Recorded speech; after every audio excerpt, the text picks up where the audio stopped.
এদিকে ত্রিধা অবাক দৃষ্টিতে তাকিয়ে আছে এহসানের দিকে। এহসান ত্রিধার দিকে তাকিয়ে বলল, কেমন আছো ত্রিধা? ত্রিধা আমতা আমতা করে বলল, আলহামদুলিল্লাহ ভালো আছি। আপনি কেমন আছেন? এহসান নেওয়াজ, আলহামদুলিল্লাহ ভালো। ত্রিধা এক পলক তাকালো আশেপাশে। তার মনে ভয়, পাপা মাম্মা বুঝে গেল না তো এহসান তার পূর্ব পরিচিত। কিন্তু সে তাকিয়ে দেখলো ফুপি ও মাম্মা এহসানের আম্মুর সাথে কথা বলছে, আর পাপা ও বড় পাপা এহসানের দাদু ও আব্বুর সাথে। ত্রিধা একটা স্বস্তির নিঃশ্বাস ফেলল। ওর অবস্থা দেখে এহসান মুচকি হেসে গিয়ে দাঁড়ালো দাদুর পাশে। টুকটাক অনেক কথাই বলল ওরা সবাই। ত্রিধা ভাবুক ভঙ্গিতে বসে আছে। তার মনে একটাই চিন্তা, এহসান যদি সিআইডি অফিসার হয় তাহলে মেহেদীকে।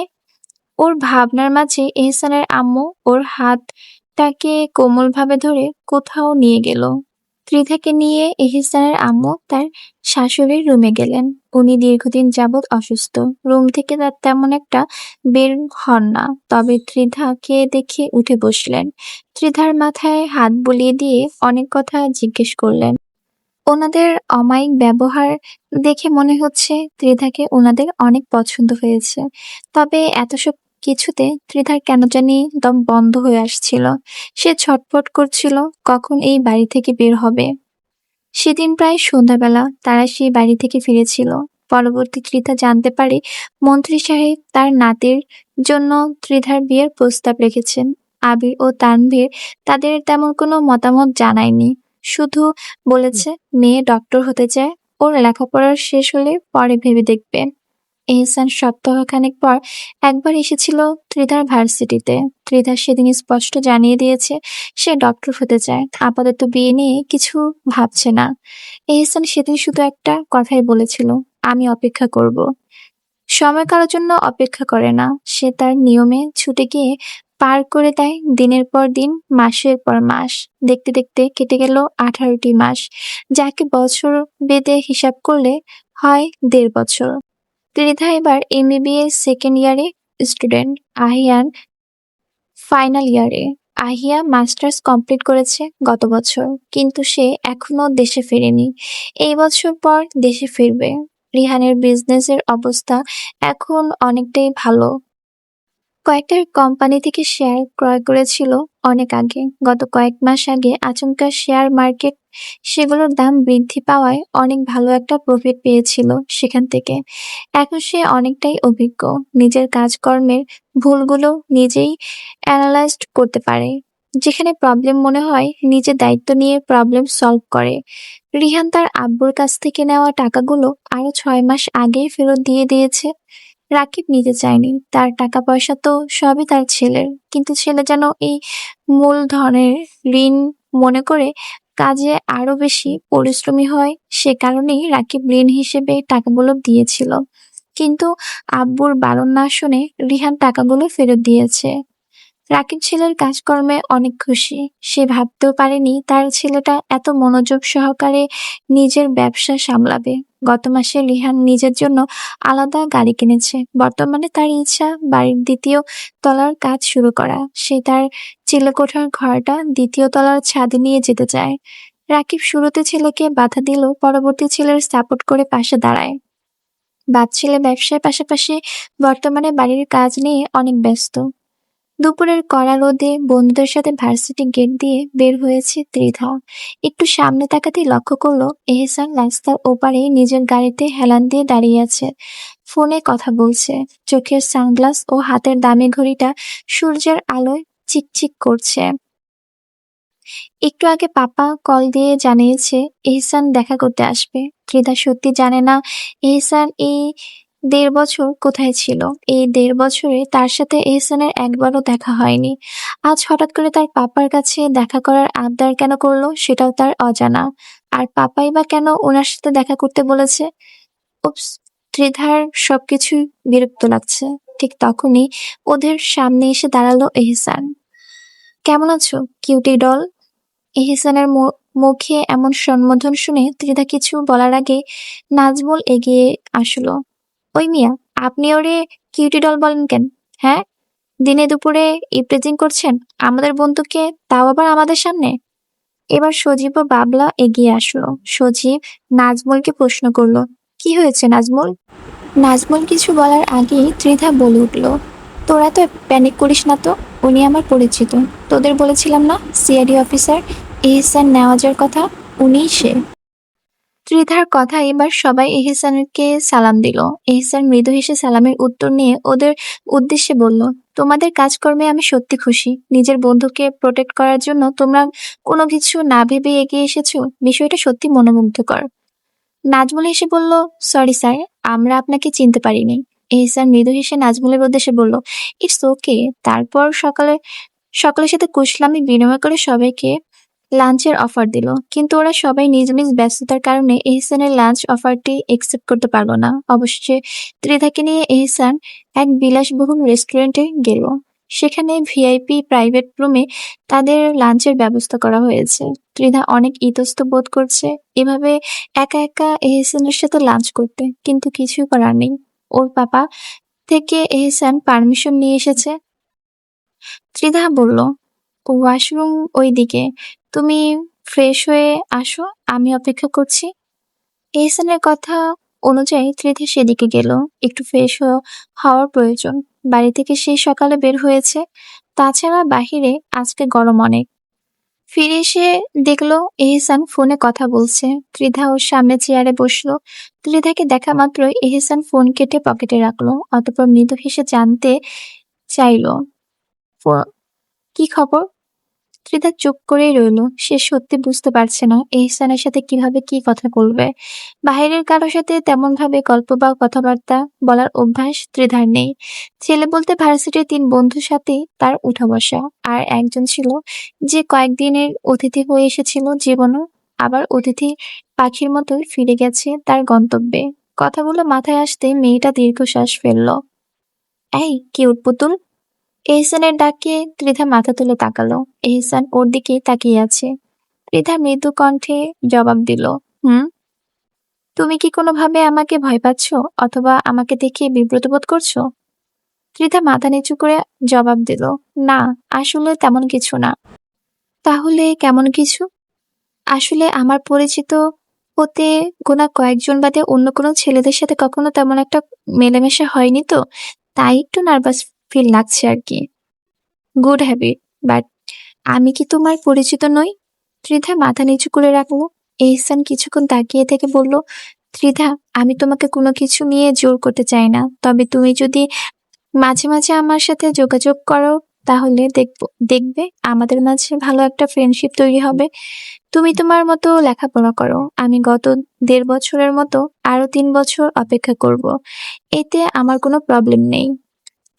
ত্রিধা এবার মাথা তুলল, অতঃপর বলল, দেখুন, আপনি আমাকে নিয়ে একটু বেশি ভাবছেন। আমার এমবিবিএস পাশ করতে এখনো 3 থেকে 4 বছর বাকি। আমি 4 বছর পরে সিদ্ধান্ত 4 বছর পরেই নিতে চাই। আমি এত আগে এমন কোনো সিদ্ধান্ত নিতে চাই না যেটা নিয়ে 4 বছর পর আমাকে আফসোস করতে হবে।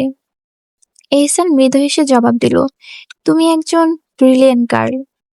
অবশ্য খানবাড়ির মেয়ে এমন হওয়াটাই উচিত। তোমাদের ফ্যামিলিটা আমার অনেক ভালো লাগে, সাথে তোমাকেও। বিয়ে নিয়ে আমি তোমাকে এখন কিছুই বলতে চাই না, শুধু চাই আমরা দুজনই ভালো বন্ধু হয়ে তো থাকতে পারি।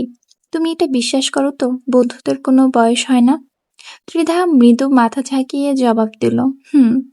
এহসান হালকা শব্দে প্রাণবন্ত হাসলো, অতঃপর ত্রিধার উদ্দেশ্যে বলল, তাহলে আমরা কি বন্ধু হতে পারি না? ত্রিধা মুখে কিছুই বলল না, শুধু ঘাড় কাত করে সম্মতি জানালো।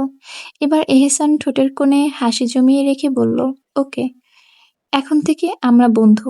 ত্রিধা আর কিছু বলল না। এহসান ত্রিধাকে আবারও প্রশ্ন করলো, কি খাবে? আপনার ইচ্ছে মতো অর্ডার দিন। এহসান কিছু খাবার অর্ডার দিল। ত্রিধা অবাক হয়ে তাকালো তার দিকে। এহসান মুচকি হাসলো। এহসান প্রতিটা খাবার ত্রিধার পছন্দ মতো অর্ডার করেছে। ভাবতে ত্রিধার গলা শুকিয়ে আসছে। খাবার এসেছে। এহসান নিজের হাতে যত্ন করে ত্রিধাকে খাবার সার্ভ করলো। অতঃপর নিজে খেতে খেতে বলল, আচ্ছা ত্রিধা, এই 1.5 বছরে তুমি তুমি কি আমাকে একবারও মনে করেছিলে? ত্রিধা বলল, সত্যি বলতে না। আমি আমার লেখাপড়া নিয়ে ব্যস্ত ছিলাম, তাই এসব নিয়ে ভাবার সময় পাইনি। এহসান মৃদু হেসে বলল, honest girl, I like it. Tridha হালকা মাথা তুলে বলল, আমার কথায় কষ্ট পেলে দুঃখিত। এহসান বলল, তোমার সহজ স্বীকারোক্তি শুনে আমি একটু কষ্ট পাইনি, বরং তুমি যদি আমাকে মিথ্যে বলতে তাহলে কষ্ট পেতাম। কোথায় ছিলেন এতদিন? ত্রিধার প্রশ্ন শুনে এহসান ওর দিকে তাকিয়ে বলল, একটা গুরুত্বপূর্ণ মিশনের দেশের বাইরে ছিলাম। ও, তোমার পাপা ও বড় পাপা কিন্তু সবই জানতো। ওনাদের সাথে আমার যোগাযোগ ছিল, এমনকি গতকালকে দেশে ফিরেছে সেটাও তারা জানে। ত্রিধা একটু অবাক হলো, তারপর বলল, গুড, বাট ওনারা আমার সামনে এই ব্যাপারে কখনো আলোচনা করেননি, তাই আমি জানি না। তাছাড়া আমি নিজেও ওনাদের কাছে কখনো জানতে চাইনি। আমি জানি সব। আমাকে কখনো তোমার কোনো কিছু এক্সপ্লেন করার প্রয়োজন নেই। তোমার যেভাবে ইচ্ছা লাইফ লিড করো। তবে এই ফ্রেন্ডের সাথে যোগাযোগ রাখো। বাড়িতে গিয়ে ভুলে যেও না। হুম। লাঞ্চ শেষে এহসান ত্রিধাকে বাড়িতে পৌঁছে দিয়ে গেল। ত্রিধা অনেকবার বলেছিল ভেতরে যেতে, কিন্তু সে যায়নি। সন্ধ্যাবেলা ত্রিধা কিছু প্রয়োজনে তার বাবার মায়ের রুমের দিকে যাচ্ছিল। ঠিক তখনই ওর বড় পাপা রুম থেকে রাগান্বিত কণ্ঠস্বর শুনতে পেল। কারোর সাথে ফোনে অনেক রাগারাগি করছে। বড় পাপা ফোনে লোকটিকে রাগী কণ্ঠে বলে উঠল, আহিয়ান, তুমি মন দিয়ে লেখাপড়া করো, এসব নিয়ে তোমাকে মাথা ঘামাতে হবে না। এগুলো দেখার জন্য আমরা আছি। আহিয়ান নামটা শুনে ত্রিধা না চাইতেও থমকে দাঁড়ালো। ফোনের ওপাশে আহিয়ান কি বলল তা বাহিরে থেকে শোনা গেল না। তবে বড় পাপা আবারও বলল, আমি যা ভেবেছি তাই হবে। তুমি যদি আমার কথা না মানো তাহলে তোমার জায়গায় এই বাড়িতে বাহিরে হবে। তাই বলবো, মন দিয়ে লেখাপড়া করো। বাড়ির ভেতরে বিষয়গুলো দেখার জন্য আমরা এখনো বেঁচে আছি। ত্রিধা বুঝল না বাপ ছেলে কি নিয়ে এত মান অভিমান করছে। তার জানা মতে বড় পাপা ছেলে মেয়েদের সাথে ফ্রেন্ডলি ব্যবহার করেন সব সময়, কিন্তু আজ কি হলো? ত্রিধা আর এসব নিয়ে মাথা ঘামালো না। মায়ের রুম থেকে প্রয়োজনীয় জিনিস নিয়ে চলে গেল তৃতীয় তলায়। আসবো? ত্রিধা পিছনে তাকিয়ে দেখলো ওর পাপা দাঁড়িয়ে আছে। সঙ্গে সঙ্গে বলল, ভেতরে এসো পাপা, তুমি কষ্ট করে তৃতীয় তলায় আসতে গেলে কেন? আমি নিজেই তো এখন নিচে যেতাম। তানভীর হাসলো মেয়ের কথা শুনে, তারপর বলল, তোর কি আমাকে বুড়ো মনে হয়? ত্রিধা তানভীরের দিকে তাকিয়ে বলল, বুড়ো কেন মনে হবে? আমার পাপা অনেক ইয়াং, কিন্তু আমি শুধু আমার পাপাকে কষ্ট দিতে চাই না। তানভীর মৃদু হাসলো, তারপর মেয়ের মাথায় হাত বুলিয়ে দিয়ে বলল, আমার মেয়েটা কবে এত বড় হয়ে গেছে আমি বুঝতেই পারিনি। ত্রিধা ছলছল চোখে বলল, পাপা, আমি তোমাদের খুব ভালোবাসি। আমি সবসময় তোমাদের কাছে থাকতে চাই, তোমাদের খেয়াল রাখতে চাই। এবার তানভীর নিজেও ছলছল চোখে মেয়ের দিকে তাকিয়ে বলল, ক্ষমতা থাকলে সারা জীবন তোকে আমার কাছে রেখে দিতাম রে মা, কিন্তু মেয়ে হয়ে জন্মেছিস, একদিন না একদিন তো শ্বশুর বাড়িতে যেতেই হবে। এই কথা শুনে ত্রিধা অভিমানী চোখে অন্যদিকে তাকিয়ে বলল, আমি তোমাদের ছেড়ে কোথাও যাব না পাপা, আর বিয়েও করব না কোনোদিন। তানভীর মেয়ের কথা শুনে হাসলো। ত্রিধা আবার বলল, তুমি এহসান নায়জকে আমার সাথে দেখা করার পারমিশন কেন দিয়েছো পাপা? তানভীর মেয়ের মাথায় হাত বুলিয়ে দিয়ে বলল, এহসান ভালো ছেলে মাম্মা। 1.5 বছর দেশের বাইরে থেকেও আমাদের সাথে যোগাযোগ রেখেছে। তাছাড়া তোমার বড় পাপার এহসানকে অনেক পছন্দ। গতকালকে দেশে ফিরে যখন ছেলেটা আবদার করলো তোমার সাথে একবার দেখা করতে চাই, তখন আমি নিষেধ করতে পারিনি। ওর কোনো কথায় কি তুমি ডিস্টার্ব ফিল করেছো মাম্মা? না পাপা, আমি জানি এহসান ভালো ছেলে, কিন্তু আমি দুজনেই জানি এহসান খান পরিবারের সাথে সম্পর্ক কেন রাখছে। আমি চাই না এহসান আমার অপেক্ষায় থাকো। তোর কি অন্য কোথাও পছন্দ আছে? থাকলে বলতে পারিস। না পাপা, তেমন কিছুই না। প্রথমত, আমি বিয়ে করে তোমাদের ছেড়ে যেতে চাই না। আর দ্বিতীয়ত, আমি এহসানকে কোনো কমিটমেন্ট করতে পারবো না যে আমার লেখাপড়া শেষ হলে আমি তাকেই বিয়ে করব। ওনাকে বলো আমার অপেক্ষা না করে অন্য কোথাও বিয়ে করে নিতে। তানভীর হাসলো, তারপর মেয়ের মাথায় হাত বুলিয়ে দিয়ে বলল, তুই মন দিয়ে লেখাপড়া কর। এহসানের সাথে আমি কথা বলে নেব, এসব নিয়ে তোকে ভাবতে হবে না। ত্রিধা পাপার হাতটা নিজের হাতে নিয়ে খুশি হয়ে বলল, থ্যাংক ইউ পাপা। রাত 11টা। ডিনার শেষ করে এইমাত্রই নিজের রুমে এসেছে রিহান। ফোনে আহিয়ার অনেকগুলো টেক্সট দেখে কল দিল। ফোন কল রিসিভ হতে ফোনের স্ক্রিন ভেসে উঠল আহিয়ার প্রতিচ্ছবি। আসসালামু আলাইকুম। ওয়ালাইকুম আসসালাম, কেমন আছো জানেমান? রিহানের সম্বোধন শুনে আহিয়া খিলখিলিয়ে হেসে উঠল, তারপর জবাব দিল, ভালো আছি, আপনি কেমন আছেন? ভালো নেই। আহিয়া উদ্বিগ্ন কণ্ঠে বলল, কেন, কি হয়েছে? আপনি কি অসুস্থ? রিহান জোরে একটা নিঃশ্বাস ফেলে বলল, হুম, অসুস্থ। কি হয়েছে আপনার? জ্বর এসেছে? মাথা ব্যথা? ডক্টরের কাছে গিয়েছিলেন? আহিয়া উদ্বিগ্ন বুঝতে পেরে রিহান বলল, হ্যাঁ, ডক্টরের কাছে গিয়েছিলাম। ডক্টর কি বলেছে? রিহান দুষ্টু হেসে বলল, ডক্টর বলেছে যার অভাবে বুকে ব্যথা করে তাকে বুকে নিলেই বুকে ব্যথা কমে যাবে। কথাগুলো প্রথমে আহিয়ার মাথার উপর দিয়ে গেল। কয়েক সেকেন্ড পর আহিয়া অবাক নয়নে তাকালো রিহানের দিকে। রিহান আবারও বলল, এখন এই মেডিসিন কোথায় পাই বলো তো আহিয়া পাখি? আমার যে বুকে ব্যথা, রাতে ঘুম হয় না। আহিয়া চোখ ছোট ছোট করে তাকিয়ে বলল, দুষ্টুমি করছেন? আমি ভেবেছিলাম হয়তো আপনি অনেক অসুস্থ। যাক, ভালো হয়েছে আপনি সুস্থ আছেন। ঠিক তখনই রিহান কোমল কণ্ঠে বলল, জান। হুম। দেশে ফিরে এসো প্লিজ। ইদানিং আম্মু বিয়ের জন্য অনেক চাপ দিচ্ছে আমায়। তার নাকি আর্জেন্ট ছেলের বউ লাগবে। তুমি দেশে নাই, তাই আমি কিছুই বলতে পারছি না। আহিয়া অভিমানী কণ্ঠে বলল, তাহলে বিয়ে করে নিন। রিহান গর্জে উঠে বলল, দেশে ফিরো, একবার বিয়েটা করি। তারপর তোমার কপালে শনি আছে। বিয়ের পর যদি সকাল বিকাল তোমাকে থাপ্পড় মেরে আমি না কাঁদিয়েছি, তাহলে আমিও রিহান না। রিহানের কথা শুনে আহিয়া মুখ ভেঙচি দিল। তারপর বলল, ফিরবো না আমি, আরো 1 বছর থাকবো। রিহান এবার অসহায় কণ্ঠে বলল, এই আহিয়া পাখি, প্লিজ ফিরে আসো। তোমার বাবাকে আমি ঠিক মানিয়ে নেব। আহিয়া এবার দুষ্টুমি ছেড়ে স্বাভাবিক কণ্ঠে বলল, আমার রানিং কোর্স শেষ হতে আরো 1 মাস লাগবে। এটা শেষ হলেই চলে আসবো। কথাটা শোনা মাত্র রিহানের ঠোঁটে হাসি ফুটল। রিহান প্রশান্তিময় হেসে বলল, সামনের মাসের শেষের দিকে তো রমজান মাস, তুমি কি তার আগেই ফিরবে? রিহানের হাসি দেখে আহিয়া নিজেও মৃদু হাসল। তারপর জবাবে বলল, চেষ্টা করব রমজানের আগে আসার। যদি নাও পারি তাহলে রমজানের শিওর আসবো। রিহান খুশিতে ভিডিও কলে আহিয়ার দিকে ফ্লাইং কিস দিল। ছুরি দিয়ে বলল, লাভ ইউ পাখি। এবার আহিয়া নিজেও মৃদু হেসে বলল, লাভ ইউ টু। পরের দিন সকালবেলা ত্রিধা ঘুম থেকে উঠে ঝটপট ফ্রেশ হয়ে নিচে নেমেছে ব্রেকফাস্ট করার জন্য। আজ তার একটা গুরুত্বপূর্ণ ক্লাস আছে, তাই একটু তাড়াতাড়ি যাওয়ার প্রয়োজন। ত্রিধাকে নিচে নামতে দেখে বন্যা এগিয়ে আসলো। মেয়ের উদ্দেশ্যে বলল, কিরে, আজকে কি ভার্সিটি আছে?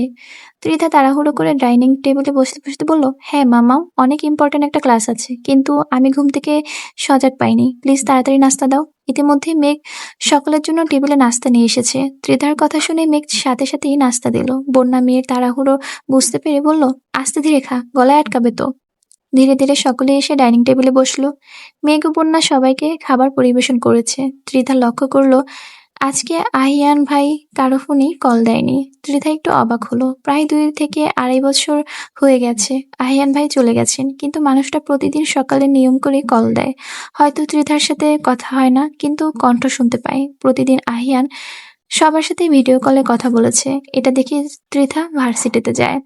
ত্রিধা হাত ঘড়ির দিকে তাকালো। লেট হয়ে যাচ্ছে, তাই আর বেশিক্ষণ বসলো না। মনের ভিতরে কেমন জানি একটা শূন্যতা তৈরি হয়েছে। গত 2.5 বছরই প্রথম সকালবেলা আহিয়ানের কণ্ঠটা সে শুনতে পায়নি। উদাস মনে ভার্সিটির উদ্দেশ্যে বেরিয়ে গেল। পরপর 3টা দিন কেটে গেল, কিন্তু আহিয়ান সকালবেলা আগের মতন ফোন দেয় না। ছেলেটা দূরে থেকে ত্রিধাকে পোড়াচ্ছে। ত্রিধা বুক ভরা হতাশা নিয়ে ভার্সিটির শহীদ মিনারের সিঁড়িতে বসে আছে। ঠিক তখনই এলো ওর ষষ্ঠ পাণ্ডব। 6 জন এসে হুড়মুড়ি ত্রিধার চারপাশে বসে পড়ল। নাজমুল ত্রিধার দিকে তাকিয়ে বলল, কি হয়েছে ময়না মা? ত্রিধার চোখ গরম করে তাকাতেই নাজমুল ভুল শুধরাতে বলল, থুক্কু, লুল্লুর মা। তোর কি লুল্লুর বাপের কথা মনে পড়তেছে? নাজমুলের মুখে এমন কথা শুনে সবাই একসঙ্গে হেসে দিল। ত্রিধা রেগে উঠে দাঁড়াতে দাঁড়াতে বলল, তোরা থাক, আমি এখানেই এখানেই বসবো না। কিন্তু কেউ ওকে উঠে যেতে দিল না। টেনে আবারও বসিয়ে দিল সিঁড়িতে। জুই সিরিয়াস কণ্ঠে বলল, কি হয়েছে তোর আজকে? বাসায় কোনো প্রবলেম? ত্রিধা কিছুক্ষণ চুপ করে থেকে বলল, আহিয়ান ভাই গত 3 দিন হলো বাড়িতে ফোন দিয়ে কারোর সাথে কথা বলছে না। 3 দিন হলো ওনার কণ্ঠটা শুনতে পাই না। উনি আসলে অনেক খারাপ। আমার শান্তি ওনার সহ্য হয় না। ত্রিধার কণ্ঠে স্পষ্ট অভিমানে বুঝতে পেরে জুই বলল, তুই ফোন দে, তাহলেই তো হয়। ত্রিধা অভিমানের দৃষ্টি নিয়ে অন্যদিকে তাকিয়ে বলল, না, আমি কেন ওনাকে কল দিতে যাব? উনি কল না দিলে নাই। ওদের দুজনের কথার মাঝখানে আচমকা বাবলা বলে উঠল, কিরে খালাম্মা, এই আহিয়ান আব্বাজানটা কেডা? ওর এমন কথা শুনে পাশ থেকে নীল গর্জে উঠে পড়ল, কিরে বাবলা, তুইও কি নাজমুলের মতন ভাষা বলা শুরু করছিস? বাবলা আশিক, তুই চুপ থাক। লাল নীল। ওদের দুজনে ঝগড়া শুরু হতে দেখে শোভা ধমক দিয়ে বলল, তোরা এখন আবার ঝগড়া শুরু করে দিয়েছিস? প্লিজ থাম। এখানে একটা সিরিয়াস বিষয় নিয়ে কথা হচ্ছে।